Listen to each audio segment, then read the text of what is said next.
Resonar presenta El fabricante de Vermeers. La increíble historia de Hans van Meegeren, el pintor holandés que produjo mejores Vermeers que los originales. Pudo engañar a toda la comunidad artística y al mismísimo Hermann Göring.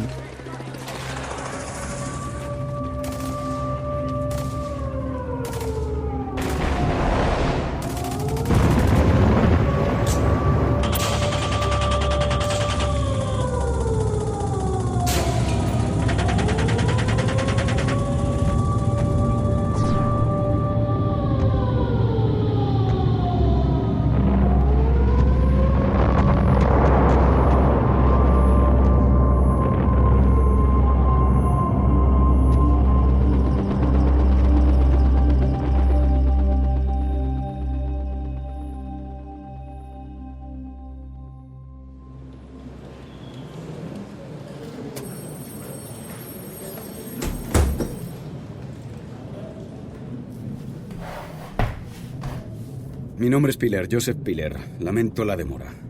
Joseph Piller, ¿el héroe de la Resistencia? No creo haber sido un héroe. Hice lo que debía hacer. Su participación en la Resistencia es un ejemplo para la nación holandesa. He oído hablar mucho de sus hazañas. Quedaron atrás. Ahora hay que poner orden en tanto caos.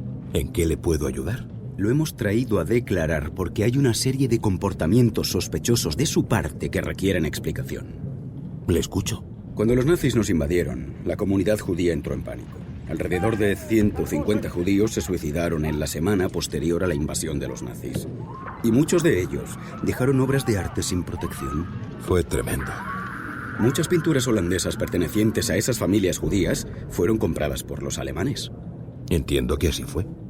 Durante la guerra, usted estableció una estrecha amistad con Antoine Middel, ¿correcto? Correcto. Antoine Middel era el agente de compras de Hermann Göring en Ámsterdam. ¿Cuál era la naturaleza exacta de su relación con Middel? Amigos, compañeros de gremio. Nos interesan las mismas cosas. ¿Por qué me lo pregunta? El rumor en la calle es que usted trabajaba con Middel en la evaluación y selección de las obras. De ninguna manera. ¿Por qué piensa eso? Muchas de esas familias vendieron sus pinturas a Göring a través del galerista Middel. Si es así, yo nunca me enteré ni participé. Usted, van Meegeren, es un artista que no tiene problemas económicos. Todo lo contrario, vive como un millonario. ¿Qué clase de artista vive así? Quizás Rembrandt, pero usted no es ningún Rembrandt. ¿Con qué dinero? No vivo como un millonario. Durante la guerra iba todas las noches a nightclubs. Los holandeses normales no iban. Solo iban los alemanes, el ejército o los SS. Un comportamiento así lo hace sospechoso de haber comerciado con el enemigo. ¿De dónde venía todo su dinero? Compré lotería en Francia. He sido muy afortunado. Supongo que tiene los documentos que lo prueban. Por supuesto. ¿Dónde están? ¿En Francia? ¿En su villa de Roquebrune en la Riviera Francesa? En esa no. En otra que compré en Niza antes de que comenzara la guerra. Durante la guerra, ha publicado un libro de dibujos suyos en papel de alta calidad. ¿De dónde sacó el papel? ¿Cómo lo consiguió? Los dibujos estaban acompañados por poemas del conocido nazi holandés Martin Berberlaus. ¿Había maneras de conseguir el papel? Los diarios no tenían papel para sus ediciones. Lo más grave es que ese libro ha aparecido en la biblioteca privada de Hitler, en la Cancillería del Reich, con una dedicatoria suya, escrita en su propia letra que dice «Al querido Führer», como tributo agradecido, y su firma. El libro es mío. La dedicatoria no lo es. Seguramente una falsificación de alguien que quiere perjudicarme. ¿Alguien que tenía acceso a Hitler? Por lo visto. Yo no lo tenía.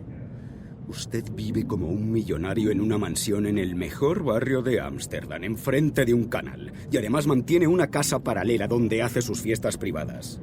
¿Correcto? No es una segunda casa. Es un estudio. No es para fiestas privadas.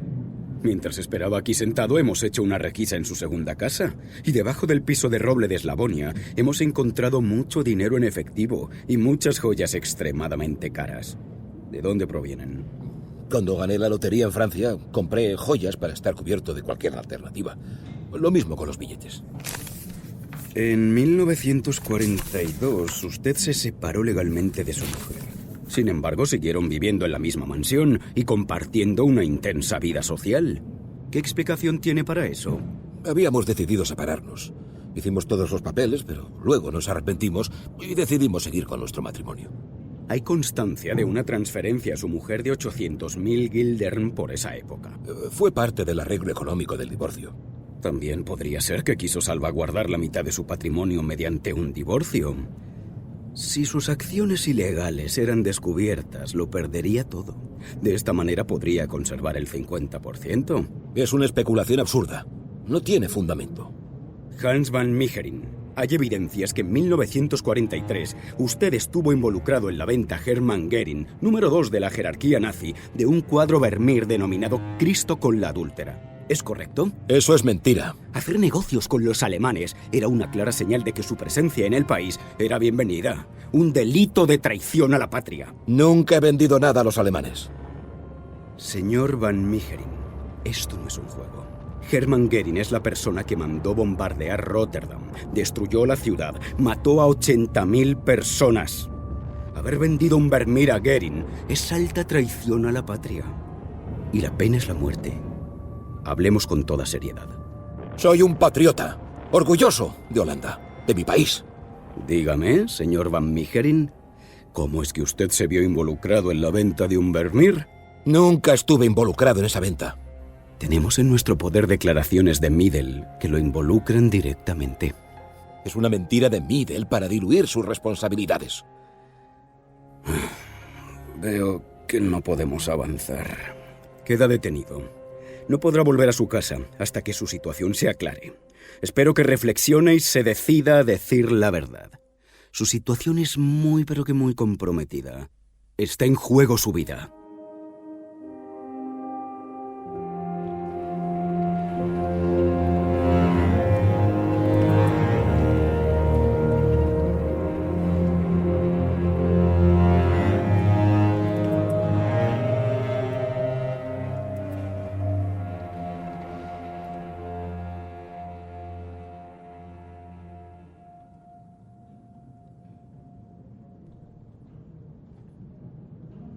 He reflexionado. Estoy listo para hacer mi declaración. Le escucho. Ustedes piensan que yo le vendí un Vermeer al gordo de Göring. Pero no es un Vermeer. Lo he pintado yo mismo. Es una falsificación. Otra mentira más. No pudo haber engañado al mismísimo Hermann Göring. Necesita volver a reflexionar. No fue el único. También falsifiqué el Cristo en Emaús. El Cristo en Emaús es considerada la máxima obra del gran maestro Vermeer, venerada y apreciada por los expertos de arte, visitada por millones de holandeses. Y ahora nos dice que fue pintada por usted. Se pagaron millones de dólares por esa pintura. ¿Cómo podemos creerle algo así? No pudo haber engañado a todo el mundo. Déjese de historias y diga la verdad. Es la verdad. Durante años he mentido con mis falsificaciones y todo el mundo me creía. Ahora que digo la verdad, no me cree. Y con toda razón. Usted afirma que ha podido engañar a los principales críticos de arte de Holanda. Que la cena de Emaús es el mejor Vermeer que se haya pintado alguna vez es una opinión unánime. Dígame, ¿cómo puedo creerle? Lo puedo probar. ¿Y por qué lo confiesa ahora? No soporto más este secreto. Me angustia. Necesito que el mundo sepa la verdad. Y yo creo que miente otra vez para intentar salvar su vida. El delito de traición significa la pena de muerte. La falsificación tiene una pena de 2 a 4 años. Es un intento pueril, ridículo. Nos tiene que decir la verdad, toda la verdad. He pintado el cuadro para Göring sobre una pintura preexistente del siglo XVII. ¿Tiene papel y lápiz?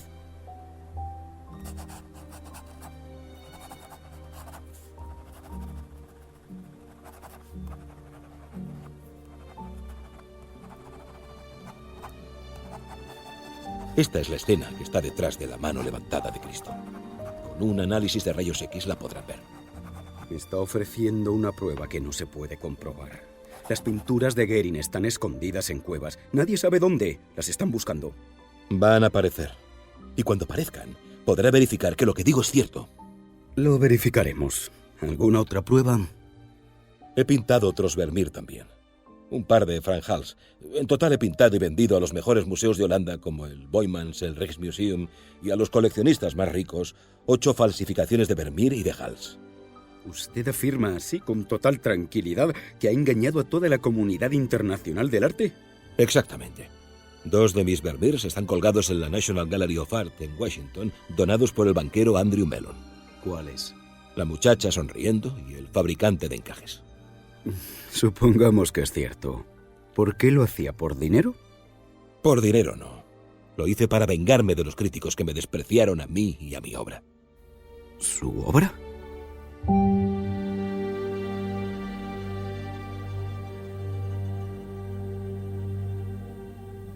En los años 20 hice una exposición de temas bíblicos. La crítica fue feroz, muy cruel. Entonces decidí que iba a hacer esos mismos temas, pero con la firma de Vermeer, para vengarme de los críticos. Y así fue. Todos ellos aplaudieron mis Vermeers como los mejores del pintor. Venganza consumada. Es una historia difícil de creer. Prosiga. Los expertos pueden ser engañados por una falsa copia, como los niños creen que Santa Claus es real. Ven lo que quieren ver. Y no importa cuán grande sea el traje y cuán falsa resulte la barba. Está hablando de expertos de mucha experiencia, mucho renombre. No creo que sea tan sencillo. Todos los seres humanos creemos tomar decisiones en base a evidencias. Pero las evidencias son muchas veces falsas percepciones. Lo llamamos sesgo confirmatorio. Solo vemos aquello que confirma nuestras expectativas y rechazamos lo que no lo hace. ¿Cómo consigue que la gente tenga esas falsas percepciones? Como el mago. El mago deja indicios y el espectador completa el cuadro. Es un autoengaño inducido. Enfoca la atención donde no debe ser enfocada. Es lo que yo hice. Logré que los expertos se fijaran en lo que yo quería y modifiqué así su percepción. Usted quiere decir que vemos lo que buscamos, no lo que encontramos. Exactamente. Cuando apareció el Emmaús, fue saludado como el más grande Vermeer de todos. Ese mismo cuadro, firmado por mí, fue calificado como melodramático, artificial, cursi y sentimental. Ahora, como resultado de la magia, lo alaban por su elevado pathos. Hablan de su serenidad, calma, elevación, dignidad. En fin. Si resulta ser una falsificación, será una bomba peor que las que lanzaban los alemanes. Esa bomba fue lanzada por los críticos sobre mi vida. Podría haber dedicado mi carrera a desarrollar mi propia estética, pero no pude. Los críticos no me dejaron. Es mi mayor desengaño. ¿Usted decidió dejar de lado su propia carrera para mimetizarse con otro pintor? Es lo que me recrimino cada día. Eliminar el estilo propio en la falsificación es perder la identidad. Hablar un idioma extranjero sin acento es dejar de vivir la vida propia para vivir la de otro. ¿Valió la pena? No lo sé. Pero mataron al artista que había en mí. Fui tan criticado que ya no pude exhibir más mi obra. Sistemáticamente calumniado por gente que no tiene idea de lo que es el arte. ¿Qué pasará ahora con los críticos de arte si su historia resulta cierta? Perderán su reputación. Quedará al descubierto que no entienden nada de arte. Pero la venganza no es un gran consuelo, porque mi tristeza y mi pena en el alma siguen ahí. El mundo mira indiferente mis propias obras, firmadas por mí, y cae en reverencia cuando las mismas obras se firman con otro nombre. ¿Qué pasará con los que pusieron el dinero? Son muchos millones de dólares. Son millonarios. No es un gran problema. Los conocí de lejos el día de la inauguración del Cristo de Emmaús en el Museo Boymans. Fue el mejor día de mi vida. Me mezclé con la muchedumbre que buscaba sencillamente un poco de descanso en medio de las malas noticias que llegaban de Europa, de esa guerra tan largamente anunciada. La magnificencia del decorado, el tamaño de la multitud, el elogio de los expertos, el enorme precio que habían pagado por el cuadro y las interminables referencias al genio y a la obra maestra me llenaron de felicidad. También me vengué de mi padre. ¿Qué problema hubo con su padre? El viejo Van Meegeren prohibió estrictamente mis pinturas y se burlaba constantemente. Varias veces me obligó a escribir cientos de veces la frase: no sé nada, no soy nada, no soy capaz de hacer nada. Venga, tranquilo. Nombre las pinturas que dice haber falsificado. Cristo en Emaús, la cabeza de Cristo, la última cena, Isaac bendiciendo a Jacobo, Cristo y la adúltera y lavando los pies de Cristo. Voy a mandar traer los cuadros y continuaremos el interrogatorio cuando los tengamos delante. Tendrá que explicarme en detalle cómo hizo cada falsificación y presentar las pruebas de cada caso. De acuerdo. Que sean falsos no implica necesariamente que usted los haya pintado. Pudo haber sido un intermediario. Tendrá que probar que son falsos y que usted es el pintor que fabricó los falsos Vermeers. Entendido. ¿Me puedo retirar? No, no se puede retirar. Debe quedar detenido hasta que se aclare la situación.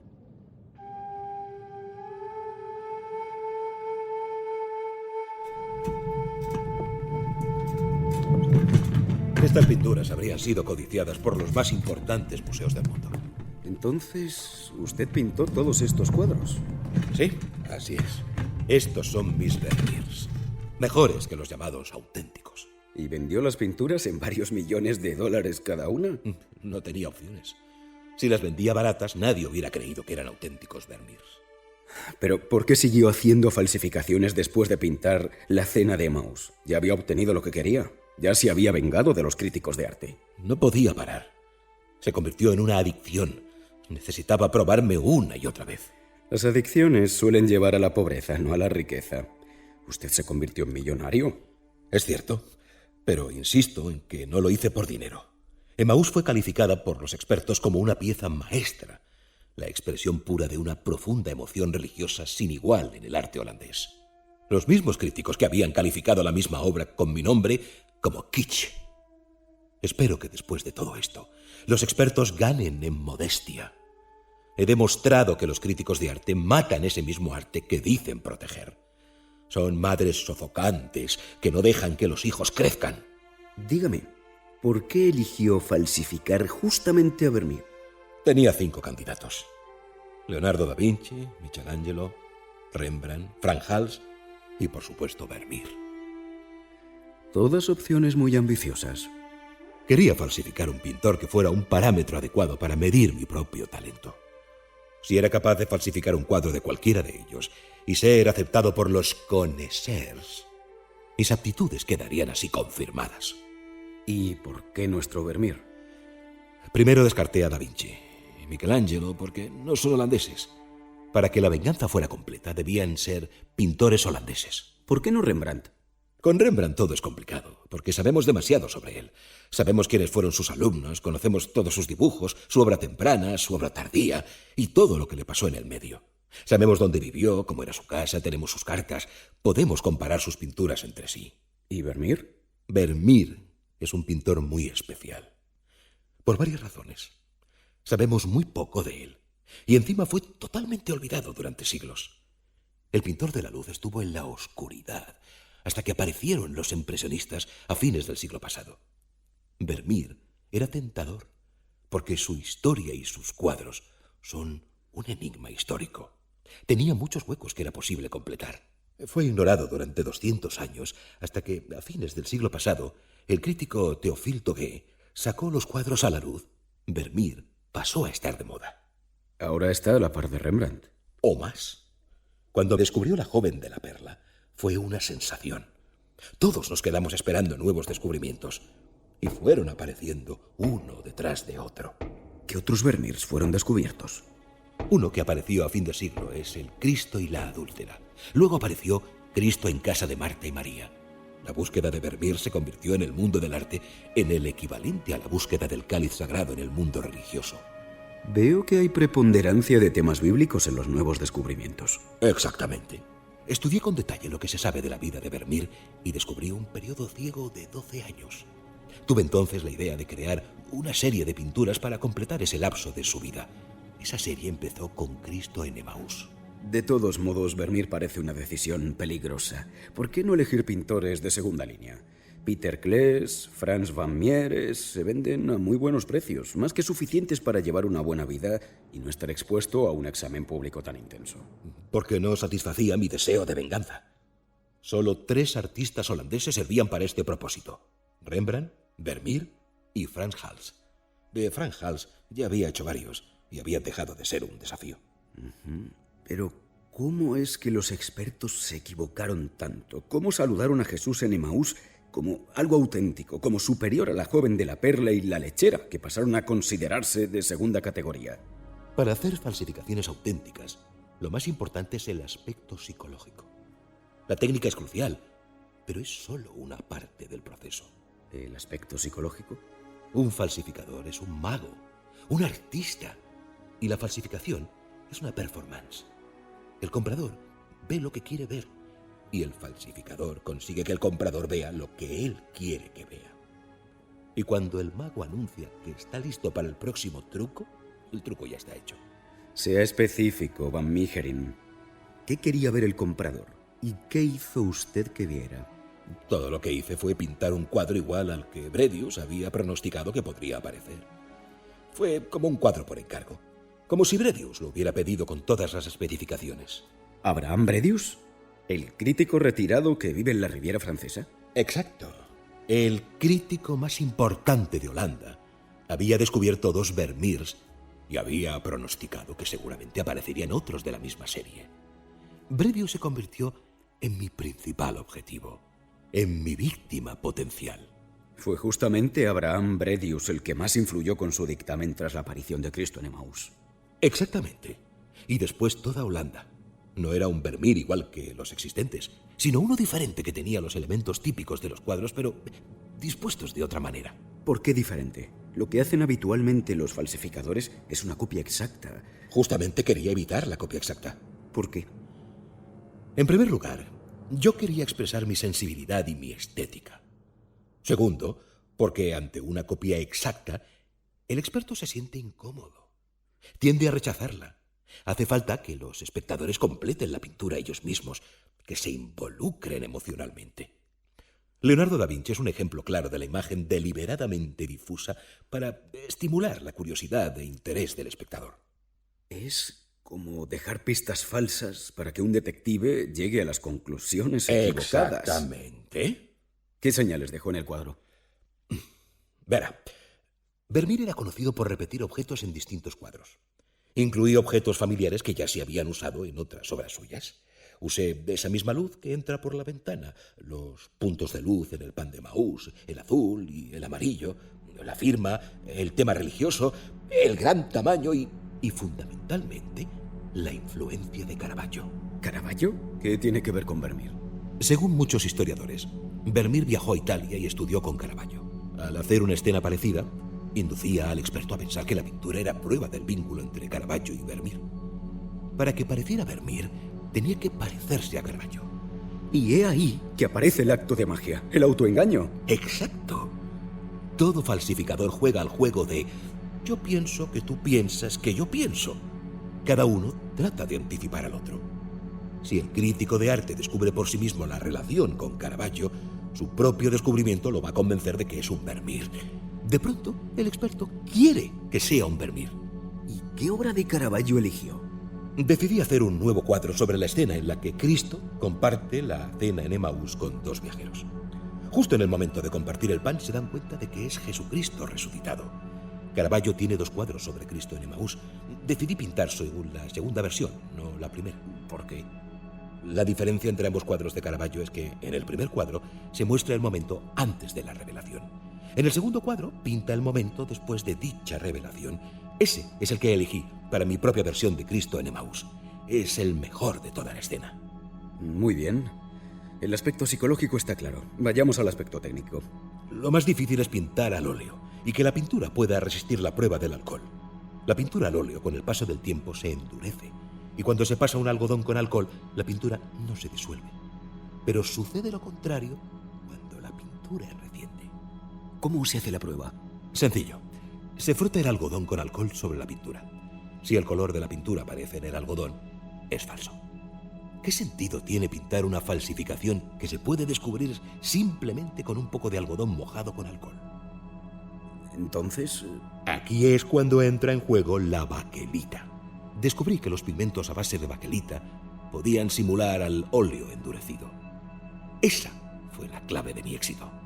¿Cómo se enteró de lo de la baquelita? Me enteré leyendo el libro El aceite supergraso, escrito por el investigador químico Alex Eibner. La baquelita es un plástico. Es detectable con un test hecho por un experto. Totalmente. Pero hay que buscarlo. Y solo se busca si se sospecha de que está en el cuadro. ¿Por qué habría buscado un técnico una sustancia tan poco habitual en un cuadro? Nadie. En consecuencia, no corría riesgos con la baquelita. ¿Dónde la compraba? El producto se llama Albertol. Lo compraba directamente en la firma Kurt Albert Corporation de Eisenbach, en Alemania. Deben estar los registros de las ventas. Lo puede verificar. Esa zona está en manos de los rusos. Todo ha sido bombardeado. No creo que sea posible. ¿Cómo se puede lograr que una pintura que se hizo hace 30 días parezca que se hizo hace 300 años? Es un largo proceso. Tenemos tiempo. Lo primero es conseguir el lienzo. Debe ser del siglo XVII. En caso contrario, puede ser detectado por un experto. ¿Y cómo lo consiguió? Hice un viaje por Holanda visitando galerías, buscando pinturas genuinas del siglo XVII. La pintura no era importante, solo la tela. Encontré una obra muy mala llamada La resurrección de Lázaro, del pintor holandés Abraham Hondius. Mala pintura, pero mejor así. La compré muy barata. ¿En qué galería compró ese cuadro? En la galería de los hermanos Dawes. Tiene que estar el registro de la venta a mi nombre. Pagué 2.500 florines. ¿Y cómo era la pintura? Mala, pero tenía el tamaño requerido. Casi 2 metros por 2 metros y medio. Los primeros Vermeers eran muy grandes y yo debía pintar una pintura de ese tamaño. El marco era de madera original del siglo XVII y los clavos que lo unían también. Son detalles importantes, aunque no esenciales, porque es normal que un marco se cambie a lo largo de 3 siglos. Muy bien, ya tiene el lienzo. ¿Cuál es el paso siguiente? Eliminar la pintura. No podía pintar encima. Si fuese analizada por rayos X, se podría ver la pintura abajo y ser reconocida. Y si la pintura es reconocida, podría conducir a la galería que lo vendió y a su comprador. Sin embargo, usted me dibujó la pintura que estaba debajo, en el cuadro de Gehring. ¿Lo pudo verificar? El que hace las preguntas soy yo. Prosiga. Es un trabajo tedioso porque hay que sacar la pintura sin romper el lienzo. Además, era en plena guerra. La gente estaba desesperada por Vermeers y no había máquinas de rayos X disponibles para cuadros en esas circunstancias. Estaban todas en los sanatorios, hospitales y en el frente. Me volví perezoso. En el cuadro que le vendí a Gehring no saqué la pintura previa. La pereza es en este caso virtud, porque quizás le sirva para salvarle la vida. Sigamos con la pintura. Ya tenemos el lienzo limpio. La pintura al óleo da resultados maravillosos porque permite retocar indefinidamente hasta quedar satisfecho, pero requiere muchos pasos. Vayamos al primero.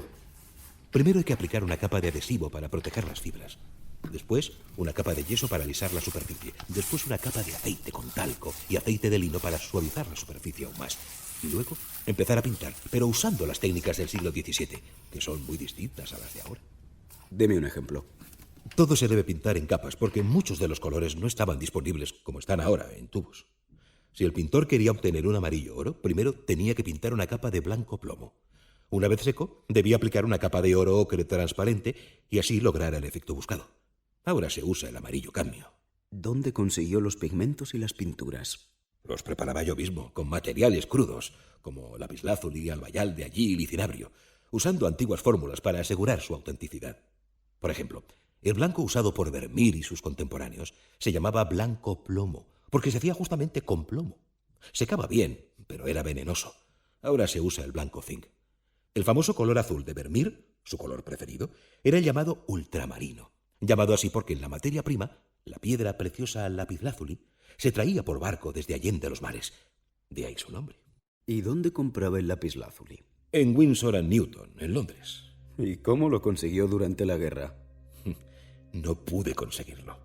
El cuadro de Gehring lo hice con azul cobalto porque no podía conseguir lapislázuli. El azul cobalto no existía en el siglo XVII y lo pueden detectar con un simple análisis químico. Es muy fácil para cualquier técnico. Los falsificadores tratan de disimular las pruebas de sus delitos y usted hace todo lo contrario. Sigamos. Ya tiene sus pigmentos y pinturas. ¿Y ahora qué? Agrego la baquelita en las pinturas. Uso diferentes aceites y diferentes proporciones hasta encontrar una que funciona. ¿Tiene documentos que registren todas esas pruebas que hizo? Tengo un cuaderno en casa con todas las pruebas anotadas. Ahora sí, pinto el cuadro. Pero no es tan sencillo. El lienzo tiene los agujeritos que dejan los escarabajos y otros insectos a lo largo de los años. Los agujeros de gusano son buenos porque revelan la antigüedad, pero plantean un problema porque los bordes del agujero no tienen que tener pintura, porque la pintura fue comida también junto con la madera o el lienzo.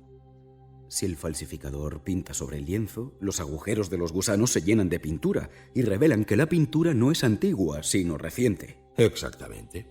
Entonces, la treta es poner en el agujero un pequeño tapón con papel masticado y pintar encima. Una vez seca la pintura hay que extraer el tapón con mucho cuidado. El agujero queda libre de pintura.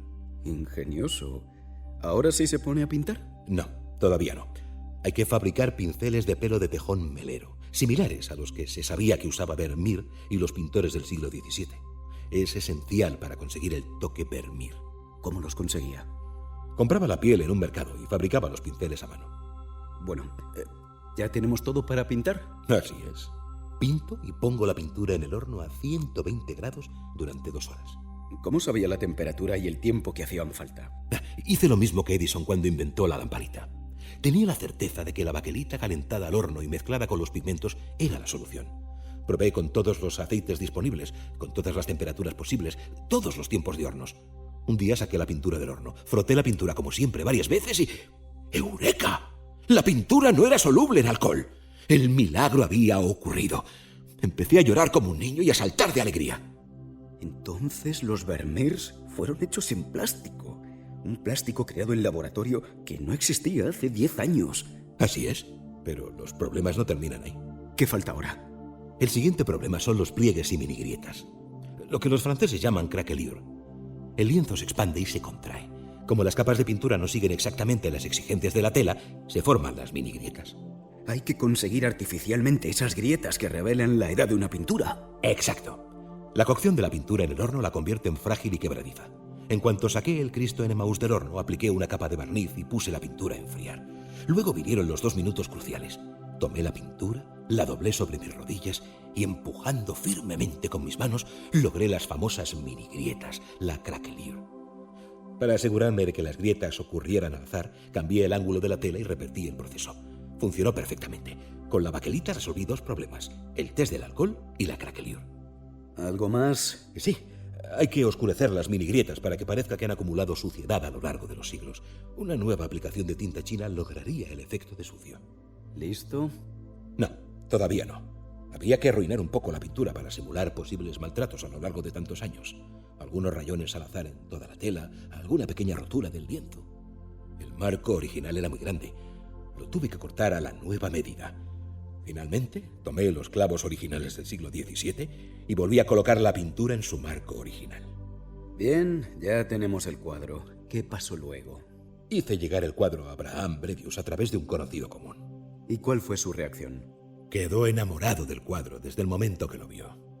Juzgó que era una obra temprana y descubrió todos los indicios que yo había plantado cuidadosamente. El descubrimiento de Emaús, dijo, es el evento artístico más importante de la historia de la pintura en este siglo. La mejor versión de nuestro Vermeer. Tendremos que pedir el testimonio de Bredius. Aún más. Escribió que la única duda que tenía es por qué Vermeer, habiéndose sumergido en esas profundidades, no volvió a hacerlo en el resto de sus cuadros. A lo mejor lo hizo. A lo mejor siguen escondidos en la oscuridad. Es decir, que estaba pidiendo más cuadros en ese estilo. Me lo estaba pidiendo a mí. Mis cuadros subsiguientes fueron una respuesta a esa petición. Y dígame, ¿hubo modelos en vivo para pintar el Emaús? No. Era un trabajo que debía ser realizado en secreto. No podía usar modelos en vivo para una falsificación. El desafío artístico era formidable. Aún así, durante 7 años, mi Vermeer fue el Vermeer más admirado en el mundo entero. Bien, pasemos a la sala contigua.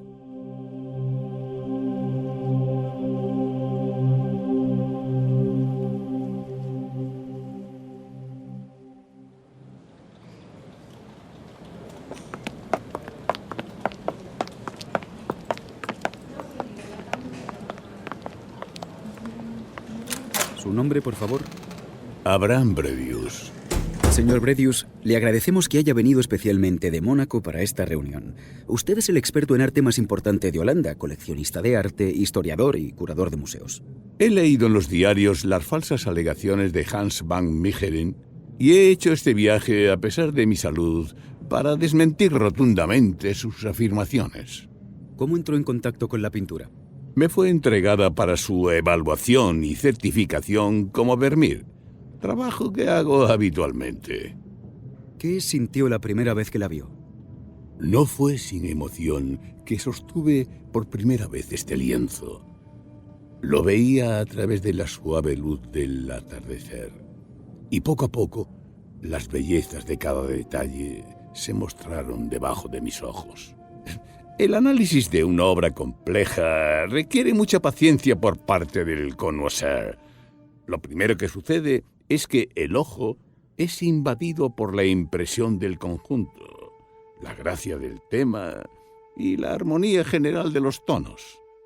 Los colores espléndidamente armoniosos, la luz y sombra auténticos de Vermeer, y el tema tan gentil y encantador resulta ser una de las joyas más finas, si no la más fina, de la obra del maestro. Para mí, como amante del arte, fue un maravilloso momento de pronto confrontar una obra hasta ahora desconocida, pintada por un gran maestro, intocada, y en su lienzo y cuadro original, con sus clavos originales sin ningún tipo de restauración, que está igual que cuando dejó el estudio del pintor. ¡Y qué pintura! ¿Usted sigue sosteniendo que es un Vermeer original? La vuelvo a ver ahora después de varios años, dado que estuvo escondida en cuevas durante la guerra, y vuelvo a sentir la misma emoción estética. El experto mira y sabe. Es una certeza instantánea. Más aún, creo que el verdadero juicio debe ser instantáneo. Si hay que reflexionar, entonces la conclusión no es válida. La duda es señal de no certeza. No es señal de prudencia. ¿No tiene ninguna duda? Ninguna. El ojo del experto es como el oído del músico.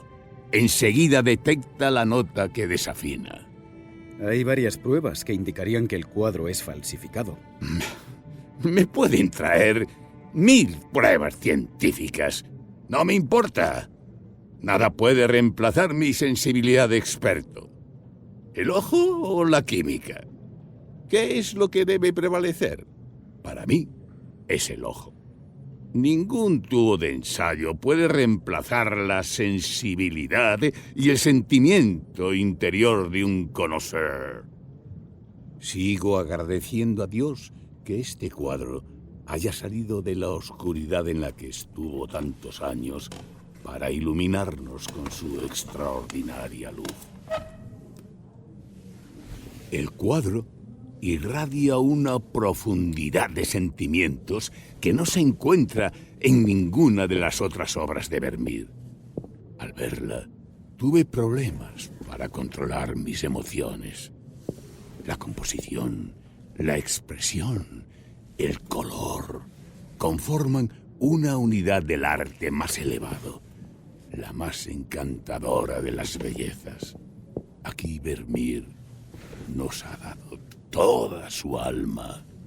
¿Sus colegas comparten su opinión? Todos. Todos cayeron bajo el mismo encantamiento. Y también el público amante del arte.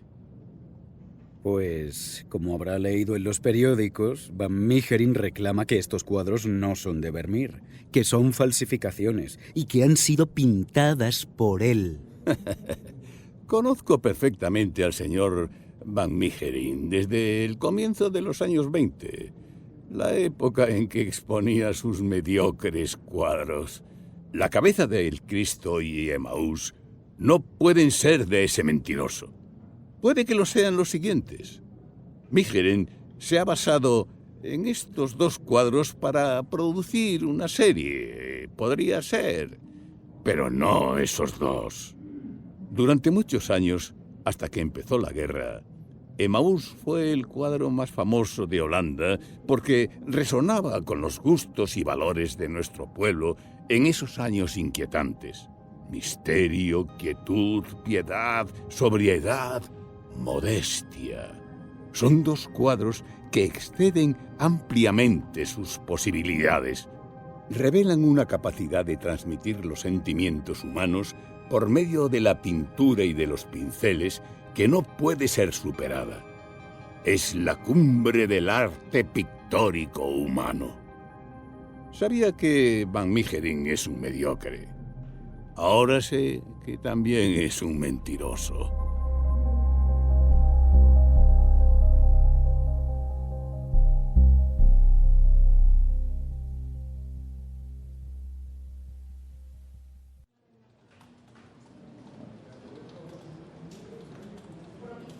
Tenemos los primeros resultados de los test. Confirman sus afirmaciones. Los Vermeers son falsos. Lo que no sabemos es si fue usted u otra persona. Puedo pintar un Vermeer aquí, a la vista de todos. En todos los museos del mundo podemos ver cómo los pintores hacen copias perfectas de los grandes maestros.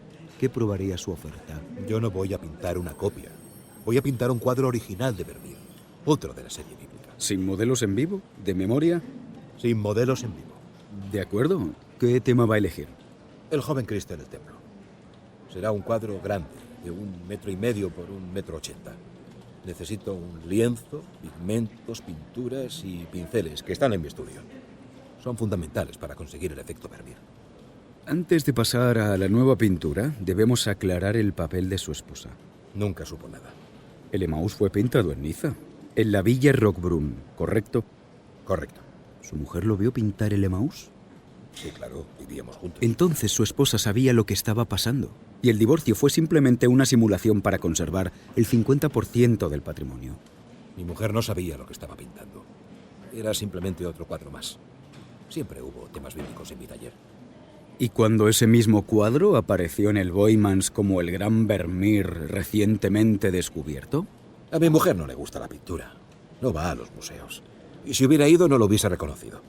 Ha visto tantos cuadros míos y no reconoce ninguno. Es difícil creerle. Pero es la verdad. Mi esposa no sabía nada. ¿Y el libro dedicado a Hitler? Yo nunca hice un regalo a Hitler, y menos una dedicatoria. Quizás lo hizo un oficial alemán destacado en Holanda. Hubo muchos ejemplares distribuidos y firmados por mí.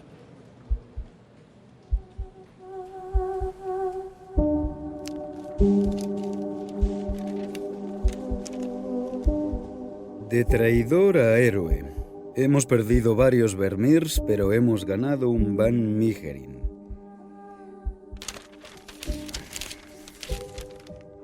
Conmovedora historia del holandés que engañó a Gering y ha demostrado que los más grandes expertos de arte en Holanda y Europa son una caterva de tontos inútiles que le roban su dinero a la gente.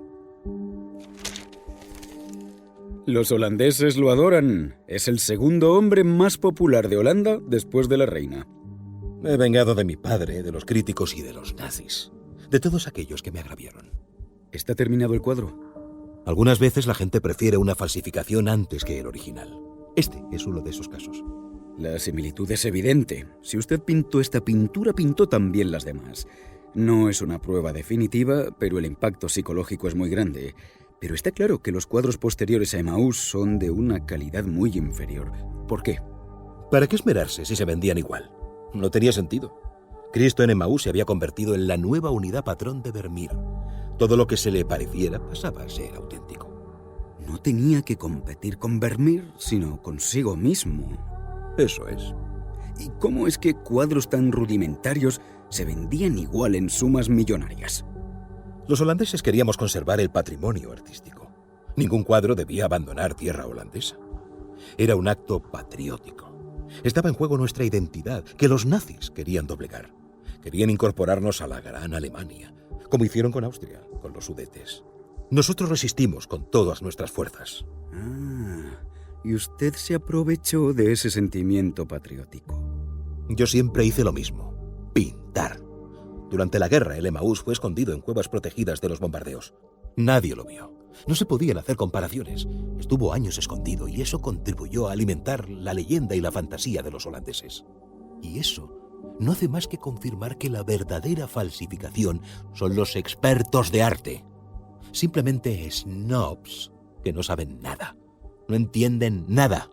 Hay dos clases de falsificaciones: las descubiertas y las que todavía cuelgan en las paredes. Pero el falsificador tiene una ventaja.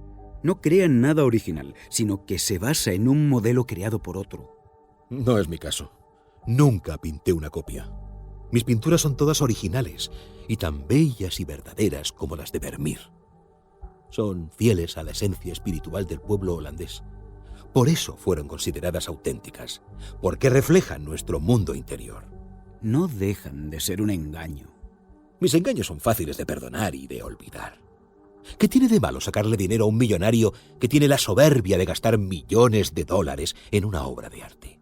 Lo tiene bien merecido. Deberían ayudar a los necesitados, invertir en fábricas para generar trabajo o dejarlo en el banco para que otros puedan hacerlo. No gastar un dineral en un acto de soberbia. De todos modos, usted ha quebrantado la ley. Son nuevas pinturas nunca antes pintadas. He plasmado en estos cuadros mi idea de la belleza y de mis creencias religiosas. He usado a Vermeer para que la obra sea conocida, apreciada y disfrutada. ¿A quién he perjudicado? A los millonarios que pusieron el dinero y a los conocedores que no conocen nada. El balance es ampliamente positivo. No merezco la cárcel. Nadie está por encima de la ley. Las justificaciones morales son irrelevantes para la justicia. Usted debe pagar por sus acciones ilegales.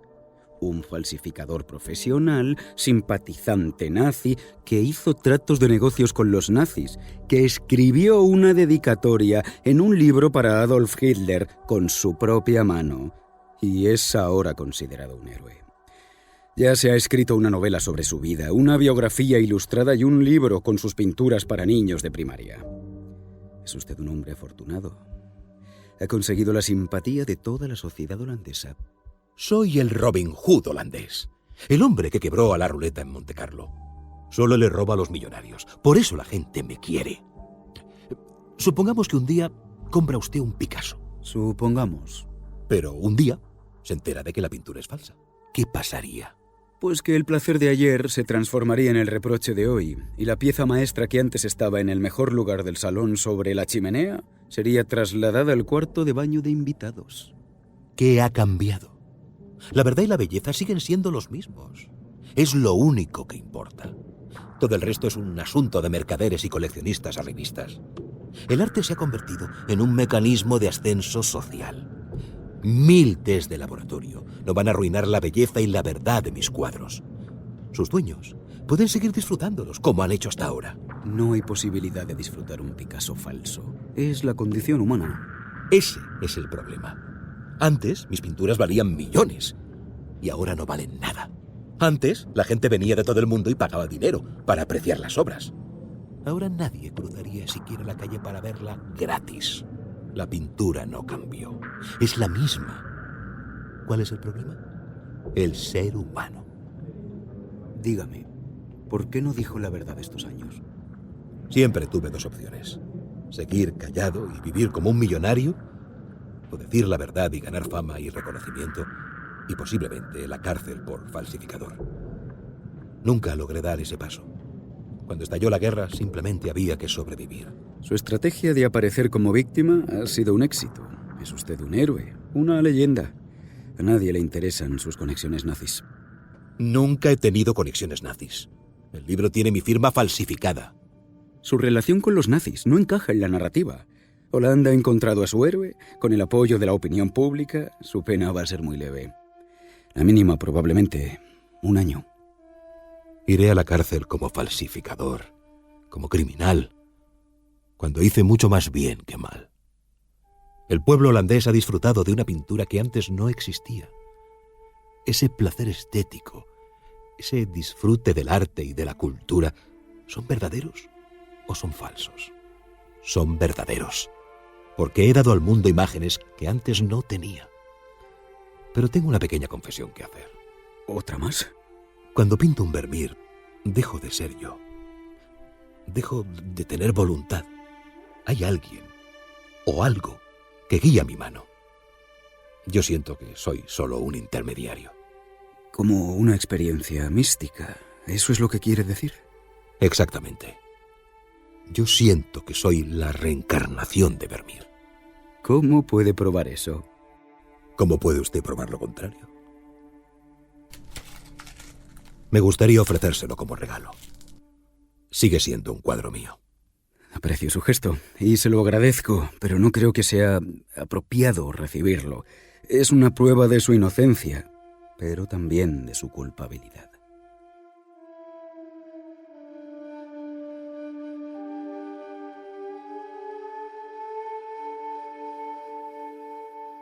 Hans van Meegeren fue condenado a 1 año de cárcel el 12 de noviembre de 1947. No pudo cumplir la sentencia. Falleció de un infarto de corazón antes de entrar a prisión, a los 57 años de edad.